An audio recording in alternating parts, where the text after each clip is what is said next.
We have been studying the book of Zephaniah in the overall theme of hidden by God.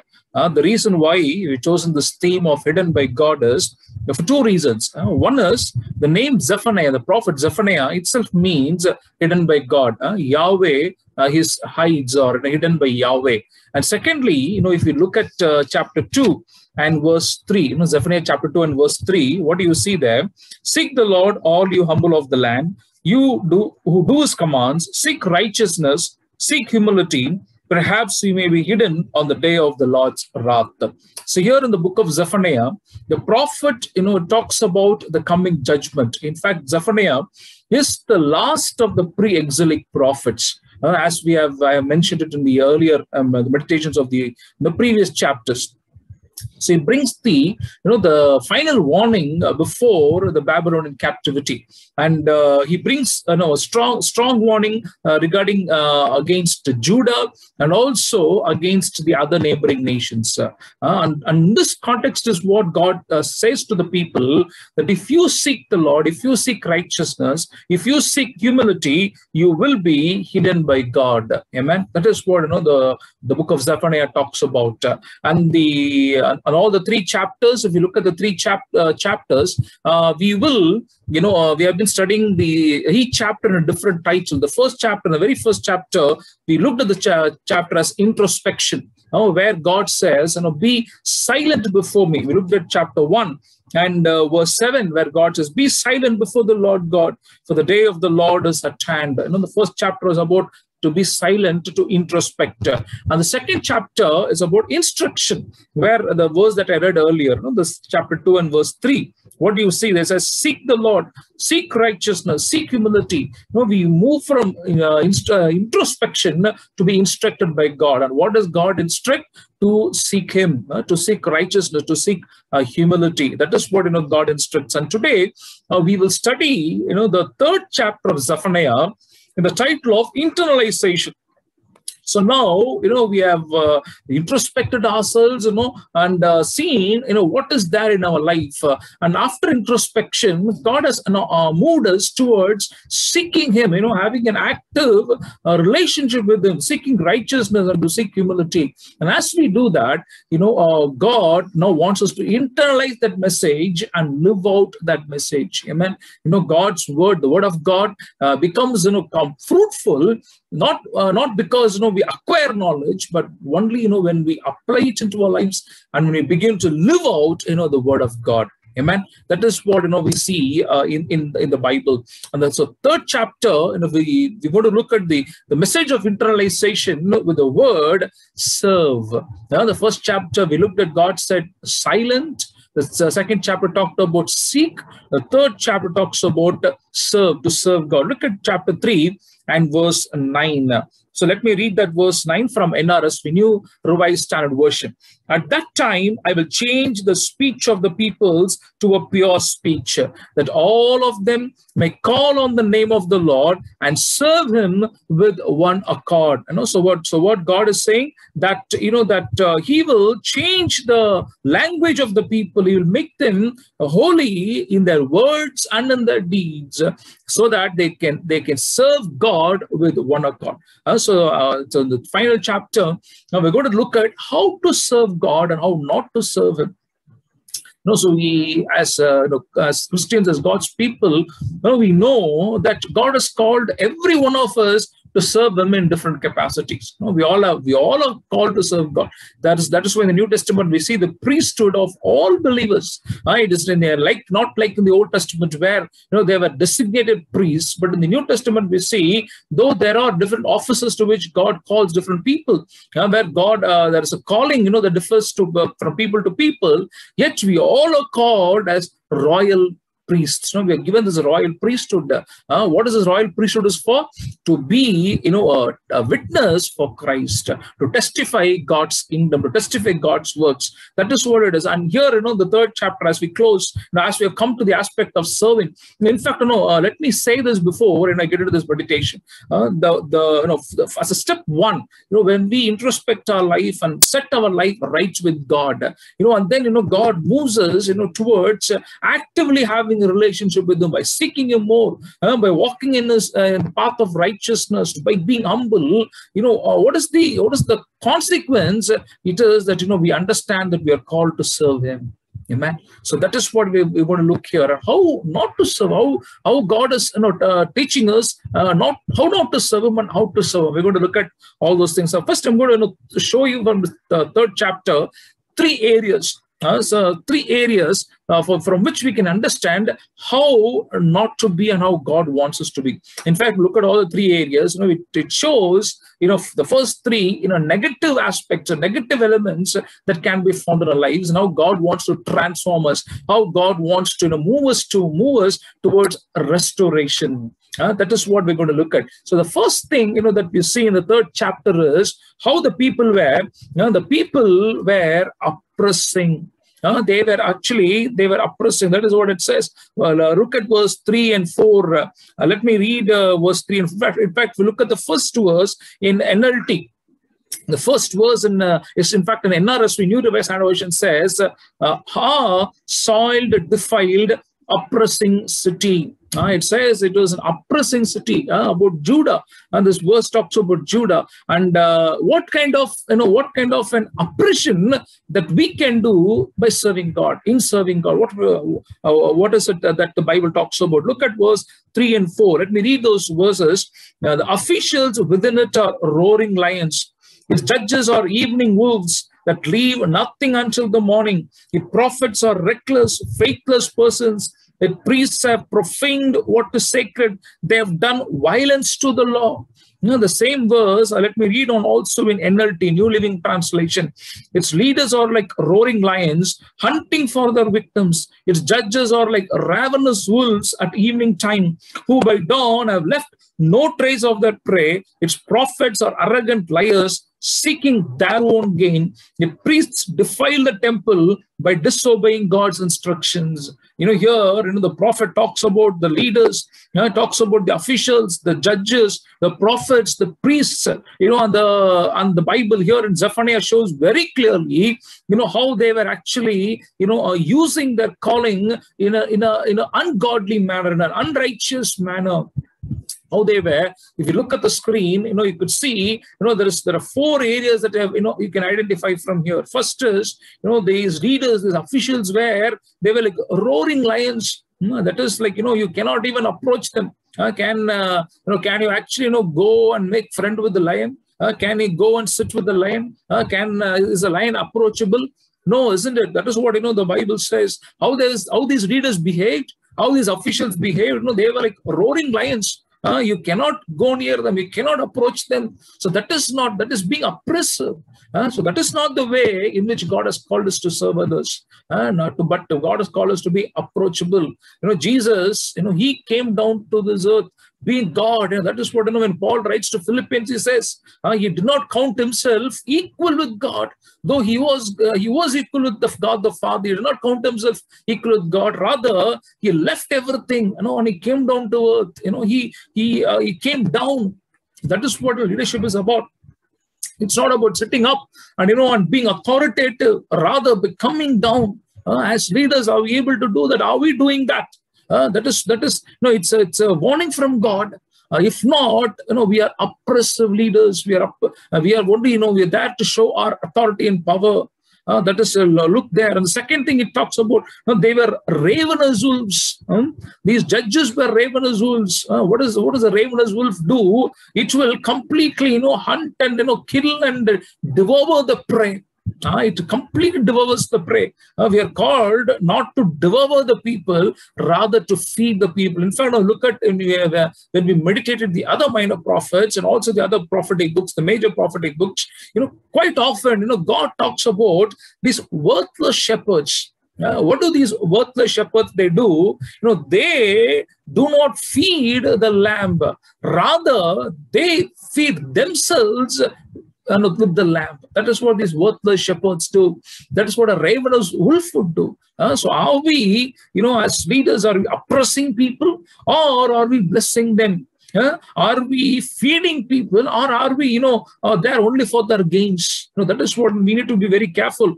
The third area we talked about is being reckless, being faithless. and not being faithful. God wants us to be faithful leaders. The opposite of being reckless is being patient. A person who's reckless is also impulsive. They will do things suddenly, impulsively, instantly, without even without discernment, without thinking, without praying about it. That is being oppressive. When for example, when a problem arises, or when there is some kind of complaint, what do? Immediately they would take action. Immediately, they will speak or write impulsively. So that is not how God wants us to be. But God wants us to be patient. He wants us to be act with the discernment, act prayerfully. The two things I always I say as leaders, when we respond, we need to respond prayerfully and patiently. We should never be impulsive. We need to be very careful. And finally, what do the priests do? Let me read that verse, the fourth verse in NLT. Its prophets are arrogant liars, seeking their own gain. Its priests defiled the temple by disobeying God's instruction. They reviled that which was holy. The serving God is a holy duty, is a holy work, is a sacred work. When we understand that, in fact, as New Testament believers, it is not only serving in the church.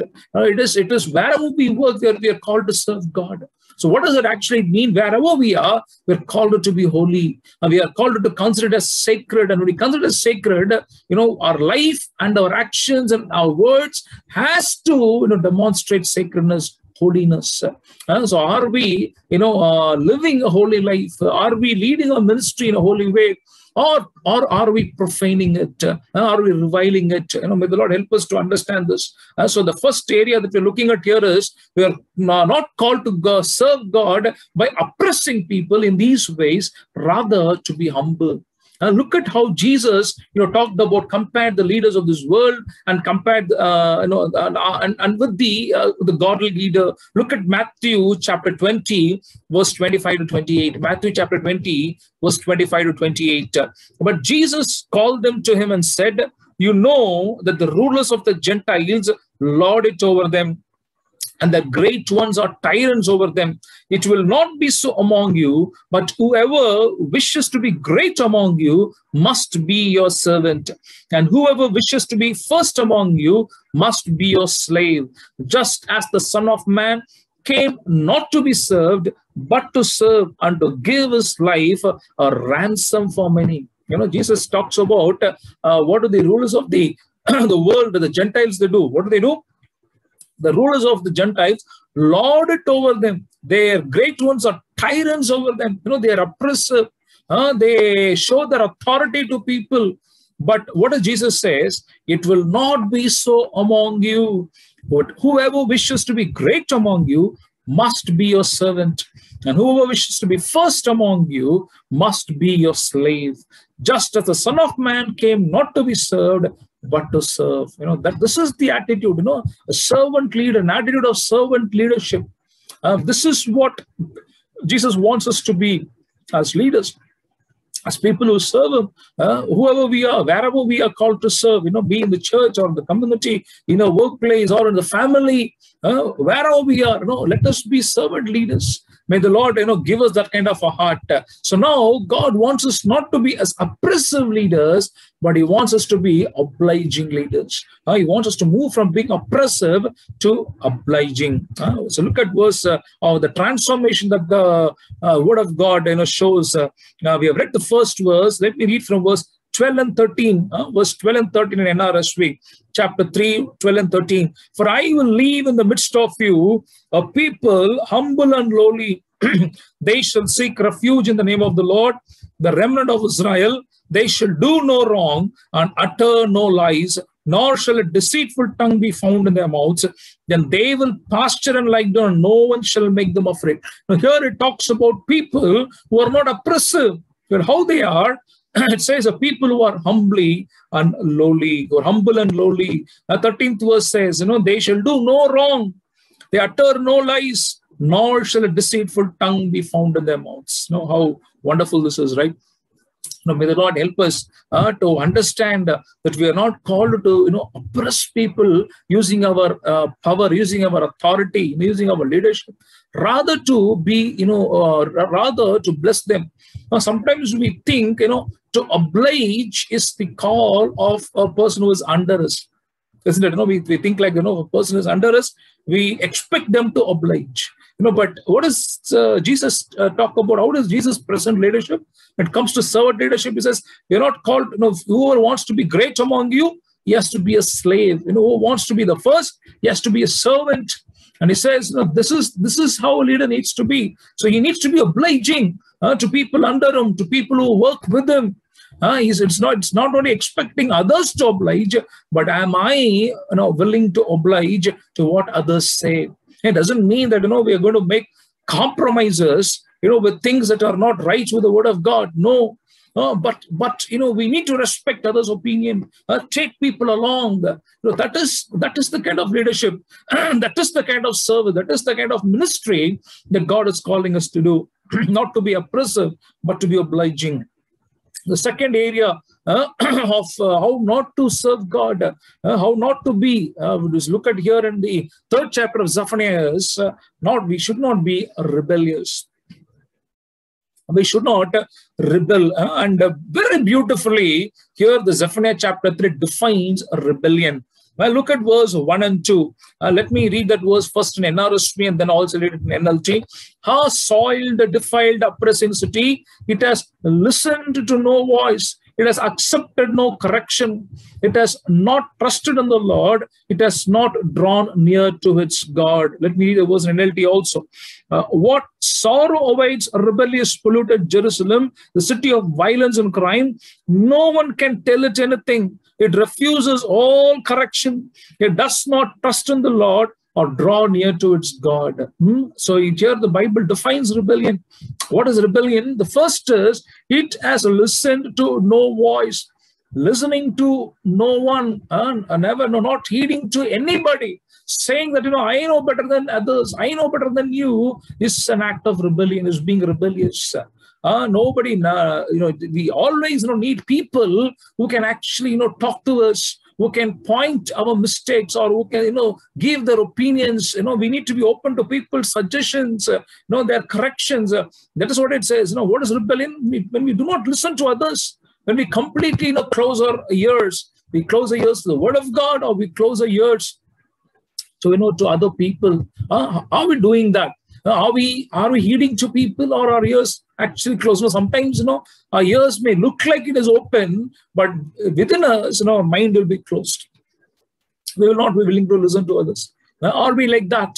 That means we are rebelling. Secondly, it is they accepted no correction. Who are those people who rebel, who accept no correction? When somebody corrects, they will not accept. They will not accept their mistakes. They will not be willing to be corrected. That means we are. It means it is rebellion against God. Third is, does not trusted in the Lord.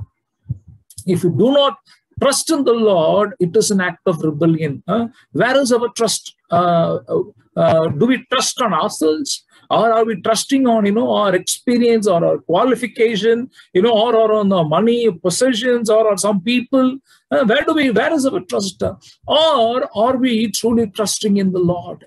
Let us think for ourselves. They do not trust in the Lord, or not to trust in the Lord is an act of rebellion. Fourthly, is not drawn near to God. If you do not draw near to Him, if you do not come closer unto Him, we are rebelling. It is not about just doing it like a duty or a tradition, but delightfully drawing near to God. In fact, when we study the second chapter, the first area was to seek the Lord. I mentioned the 3 areas there. Let me repeat those 3 areas, like how we need to seek God, how we need to draw near to Him. We need to daily seek God every day. Secondly, we need to diligently seek God. And thirdly, we need to delightfully seek God. Amen. We need to daily seek God, diligently seek God, delightfully we need to seek God. That is how God wants us to seek Him, to rejoice in His presence, to draw closer unto Him. When we draw closer unto Him, we will move further away from the world and its ways. But when we do not draw closer unto God, we will be moving closer to this world, to the sins of this world, to the pleasures, the desires of this world. Amen. Even today, as we have already studied the second chapter, may the Lord, may let us have the desire. Let us, daily and diligently, delightfully draw near to Him, draw closer unto Him. And that is what it is. If we do not do that, we are rebelling against God. We looked at, these 4 signs of rebelling. And now what God wants us to do, He wants to move us from rebellious to righteous. He does not want us to be rebellious. Rather, God wants us to be righteous. Look at verse 5 and 11. Look at verse 5 and 11. The fifth verse. Let me read the 5th verse in NRSV. The Lord within it is righteous. He does no wrong. Every morning He renders His judgment, each dawn without fail, but the unjust knows no shame. Here the Bible beautifully, Zephaniah beautifully says, presents that the Lord is righteous. If He is righteous, He has called us also to be righteous, to walk in His path of righteousness. And look at the verse again. Every morning He renders His judgment, each dawn without fail. Very often, right, we sing this song, we remember this verse, that His mercies are new every morning, isn't it? The same time, not only His mercies are new every morning, His justice is also new every morning.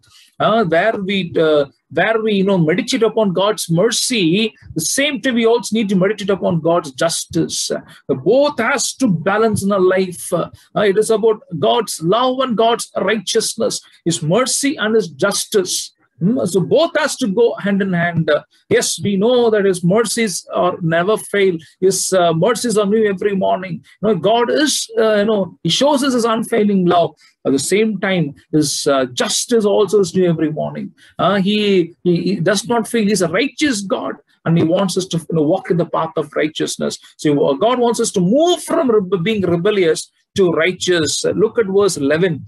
Verse 11. What does the 11th verse say? Let me read from NLT, New Living Translation. On that day, you will no longer need to be ashamed, for you will no longer be rebels against me. Hallelujah.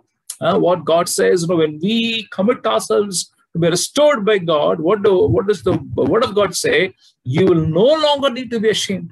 If you're rebellious, we will be ashamed.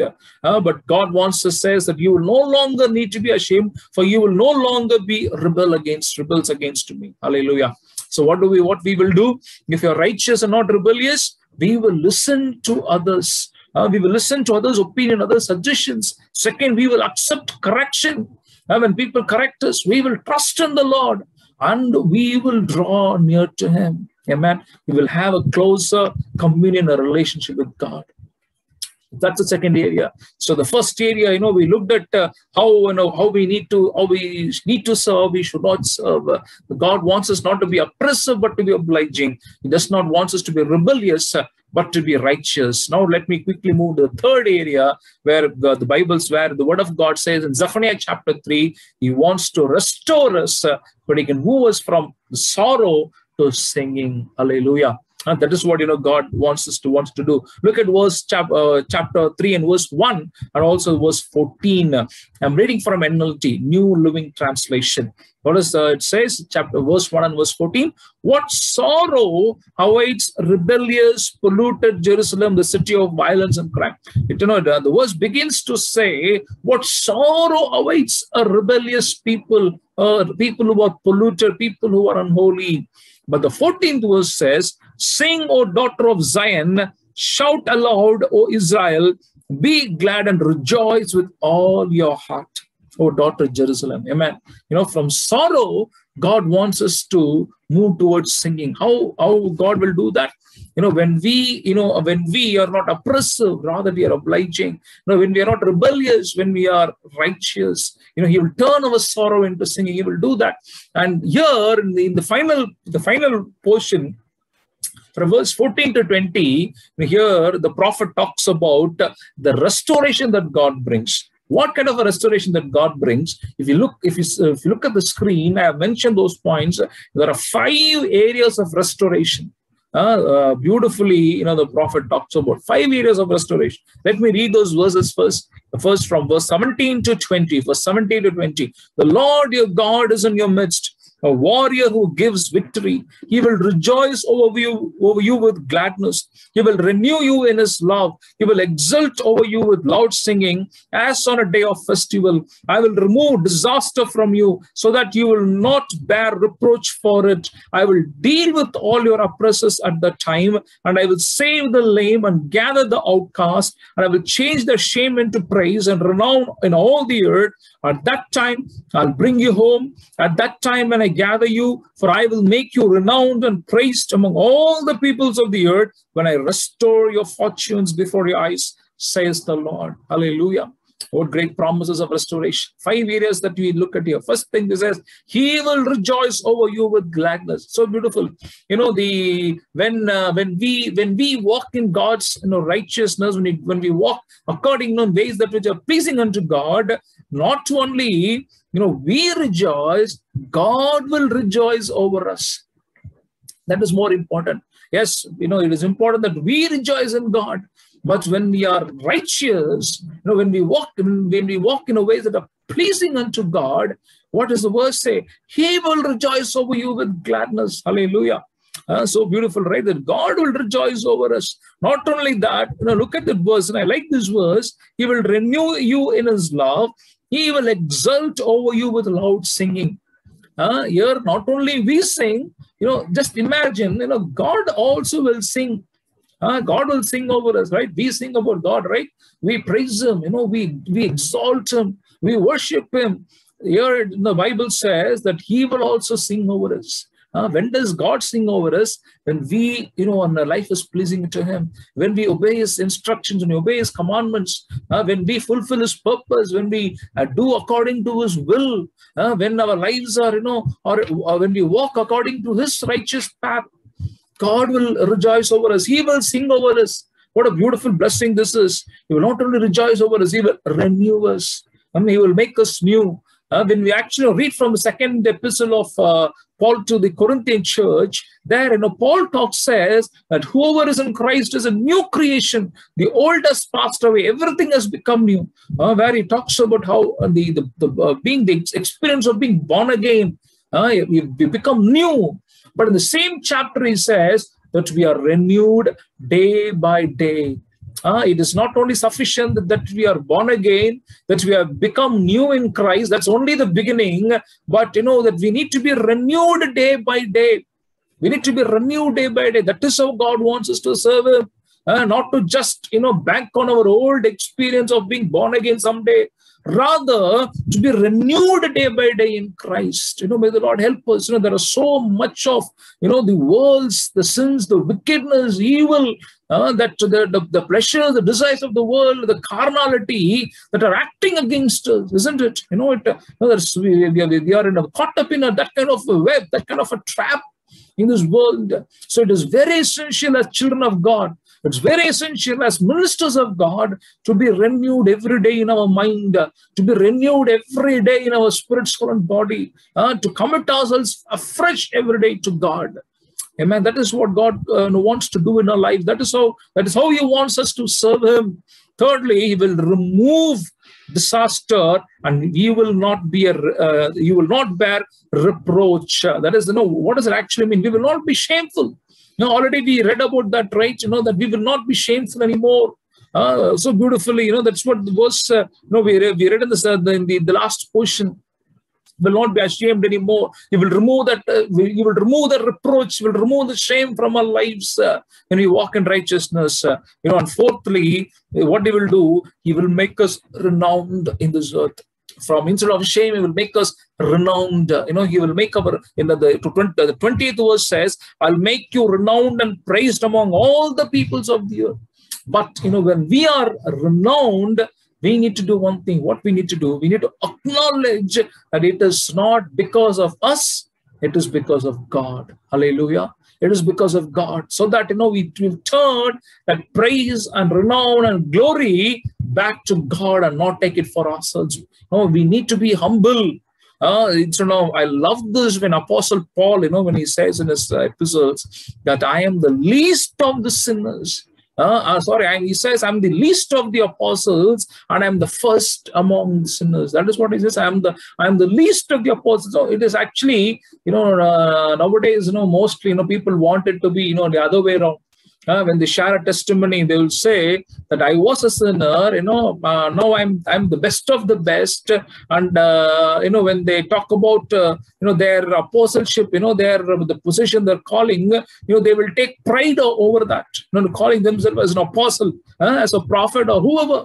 But Paul, after, serving so much for God, after suffering so much for Christ, yet, he could say, I'm chief among the sinners and I'm least among the apostles. So even though, he was renowned and praised, he considered himself lowly, so he could give all the glory to God. Amen. But the Lord give us that same attitude. And then finally it says, I will restore your fortunes. And God will restore everything for us. That is how God wants us to serve Him. He wants to turn that sorrow into singing. He will rejoice over us when we will be renewed, serve Him with a renewed heart and mind, a renewed life. He will remove disaster and reproach from our lives.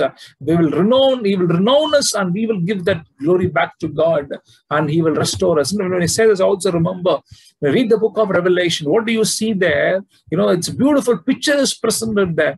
The elders, all the 12 elders, what did they do when, in front of, Son of God, front of the Lamb of God, they removed their crowns and they placed it, on the floor before Him. What does it show? That nobody's greater than Jesus. So our renown, our crowns, our glory are nothing before Him. We are called to keep it under Him. So God wants us to do that. So today, we looked at, let me summarize what we have studied today, in where God wants us to internalize the word of God, the message, and to live out the word. So we are called to serve Him. How are we called to serve Him? Not to be oppressing, but to be obliging. And what does it mean when we move from being oppressive to as obliging servants, as obliging leaders? We serve with humility. So the first areas that we serve with humility, it's very essential. We are called to be servant leaders. We're not called to be masters. No, we're not called to be tyrants, not called to be authoritative. Rather, we're called to be servant leaders who serve with humility. Secondly, we are called to move from being rebellious to righteous. So what does it mean to serve with righteousness? Serving with righteousness. It is not, it is not about serving or ministering, in any way, rather in God's way, not in unholy way, but only in a holy way. Considering that the calling with which God has called us, the ministry that God has given us is holy, is sacred. And so we walk in righteousness, we serve with righteousness. And thirdly, it turns our sorrow into singing, where God rejoices over us, where we serve Him by being renewed day by day. What does that mean? It is to serve with God. Let me explain that. Now, sometimes we think that we are actually serving God, isn't it? That I'm a minister of God, but actually, it is not about just an activity, rather serving with God. Unless we serve with Him, whatever ministry we do is only in vain.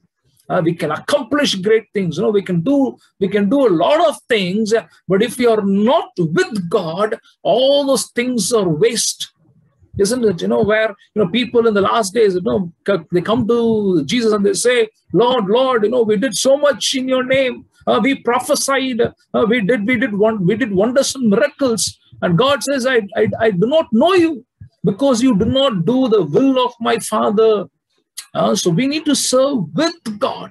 That is what God is calling us to do. So through the book of Zephaniah, God beautifully, where Zephaniah says, that being hidden by God in the day of wrath, in the day of judgment, how can we be hidden by God? When wrath and judgment comes, there are three areas that were looked from the book of Zephaniah. The first, God wants us to be silent and introspect ourselves. One area that I would like to bring from being silent is not to be complacent. We looked at several areas. If you have time, I would really encourage you to take time and listen to these, the recording of the first and the second chapter as well.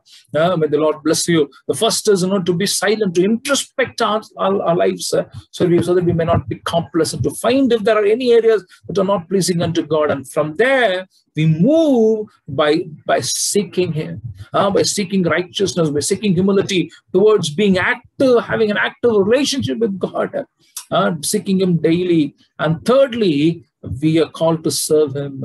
And today we looked at how God has called us to serve Him, and to serve not as oppressive leaders, oppressive people, but to serve with humility, to serve with righteousness, and to serve with God.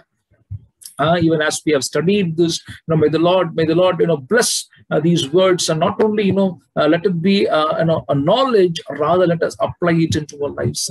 Let us have a discipline of introspecting our lives, quite often, if in the Word of God, and secondly, to seek God, seek righteousness and humility, daily, diligently, and delightfully, and to serve God, in the way that which is pleasing unto God. Let us commit ourselves. Shall we pray? Father, we thank you, Lord, for today's meditation, Master. Thank you, Lord, for speaking to us continuously, Lord, from the book of Zephaniah, Father. Yes, Lord, in the mid, as we studied the second chapter, Lord, we studied that, Lord, that when we seek you, Lord, when we seek your righteousness and humility, the nations around the world will bow down to you. In their own lands, they will seek you, and Lord, and they will worship you. Yes, Father. Yes, Lord, I pray that, Lord, that even as we introspect ourselves and set our lives right with you, and as we, Lord, continue to seek you, and Lord, as we, Lord, continue to serve you, Lord, in the way that which is pleasing unto you, Father, I pray that, Lord, that you will rejoice over us, O Master. Not only that, yes, Father, we understand that, Lord, nations will come to seek you, O Father, and nations will serve you, O Lord. Thank you, Father, for giving us wonderful opportunity, Lord, to study your word. Lord, I pray the Holy Spirit, Lord, would enable this word to take root in our life, O Father. Yes, Lord, that we will serve with humility, that we will serve with righteousness, and we will serve by being with you, O God. Thank you, Father. We commit all of us into your hands. In Jesus' name, Lord, I pray. Amen. God bless you.